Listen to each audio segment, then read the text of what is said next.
One. Hi folks, it's Kelly from Open Road Motorhomes. Today we have a 2020 Frontline Adventurer model on the Toyota Hiace. This is the 2.8 litre turbo diesel model.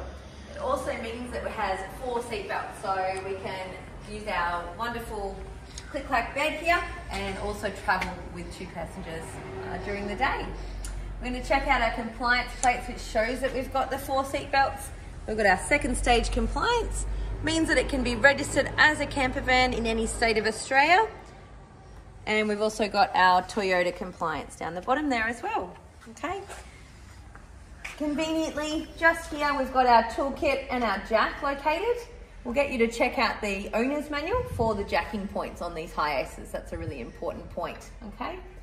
We're going to fill up the diesel tank on this side. So what we're going to do is open up our passenger door. And then we need to find the tab that is over on the other side. Okay, and I'll show you that when we get to the driver's side. This model has fantastic owner's manual and operation manual, all of the specs and the original gas certificates and manuals for it as well. And we're going to go through the keys. This one has lots of Toyota keys, okay, 4 Toyota keys to be precise, and 2 of the water keys. We're going to show you that a little bit later on. This seat also swivels in this model, which is a fantastic way to use the entire length of the motorhome. Let's go underneath the bonnet. We popped this before as well, which is on the driver's side. Okay. We've got our windscreen washer fluid here, which we can top up, our power steering fluid, our engine oil dipstick, our oil up the top here, our coolant, and our brake fluid. Now the battery actually lives in under the passenger's floor inside, so it doesn't corrode underneath the bonnet, giving it a bit more space here as well. Okay. Coming around to the supply side, we're going to open up our driver's side and we're going to show you a few things that we've mentioned. So we've got our bonnet catch and our fuel catch just here as well. And that's just underneath the driver's legs. You'll also notice the tyre pressure placard. They're recommending 55 psi. We've also got our tow bar, which has got the option of a tow bar in this one. Okay. We've also got the optional sliding door on this side, which gives us access for the fridge to breathe, our plumbing and our water tank, which is just situated underneath here. This model also has the hot water service, which works off the heat exchange off the engine, and 240 when you're plugged into the caravan park. The battery that's running in the back there is also supported by when we're driving. Okay, it's charging up. It's also got a 240 charger and a 12-volt solar charger as well. Okay, so once we've pulled up, we have this door closed. We're going to make sure the van is level so the fridge works really well. We're going to top up our water just here.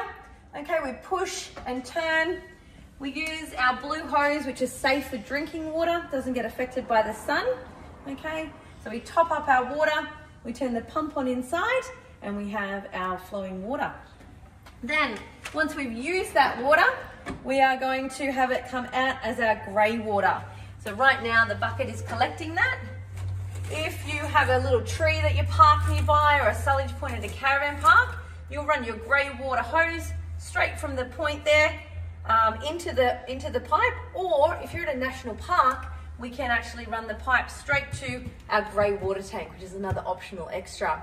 That means that we can remove it from the national park and leaving no trace. Okay, so we've got our water set up. We also want to set up our power. So if we've got access to a 240 power point. Caravans and motorhomes all use 15 amp. And you'll notice that that earth on the plug is larger than our normal household power point. So these are designed to plug in at caravan park showgrounds. Okay, you do need to get an adapter if you need to plug it in at your house.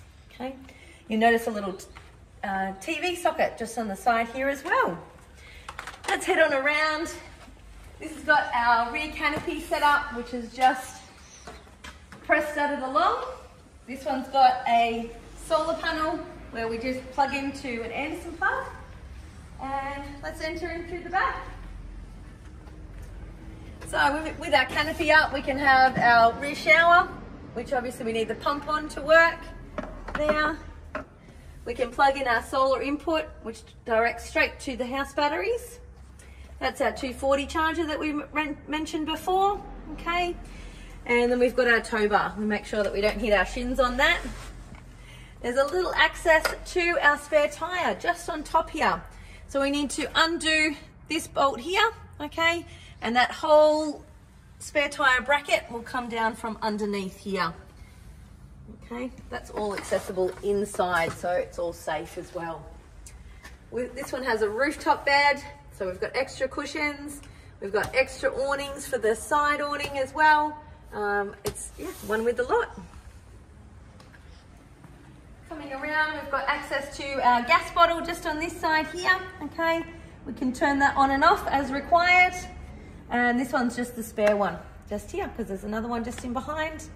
And we can lock that up just with a little washer or a little flat key. Come on inside, we'll show you all the features.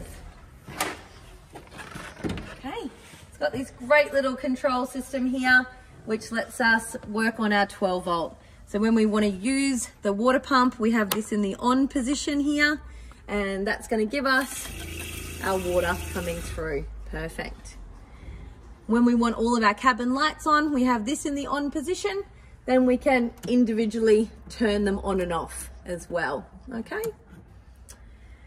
The accessories are things like our 12 volt fan here, okay? And little 12 volt sockets that we've got around the van. The fridge, now this one works on 240 or on 12 volts. So whenever this switch is on, it will always work on the 12 volt, okay? Now you'll find a little control just in underneath the freezer section and just on the power side here, which we can adjust the thermostat, okay? So we want to, you know, get that kind of really cold at maximum coldness here.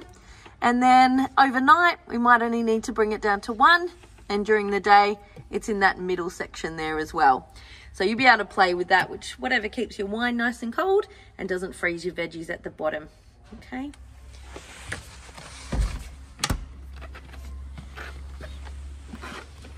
Okay, the beauty of this bed, we just want to show you how this click-clack actually works. So there's 2 little tabs on each side, which we just want to release. Sometimes they just take a little bit of movement.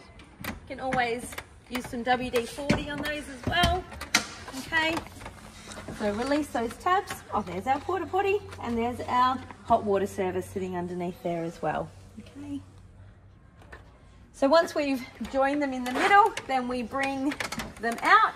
We make sure that the headrests are removed from the top here and nothing else is on our bed, and that will then lay flat. Then we'll also tuck our seatbelts around and we're ready to go, ready for sleeping. Well, this is the beautiful adventurer camper van ready for delivery. Cheers.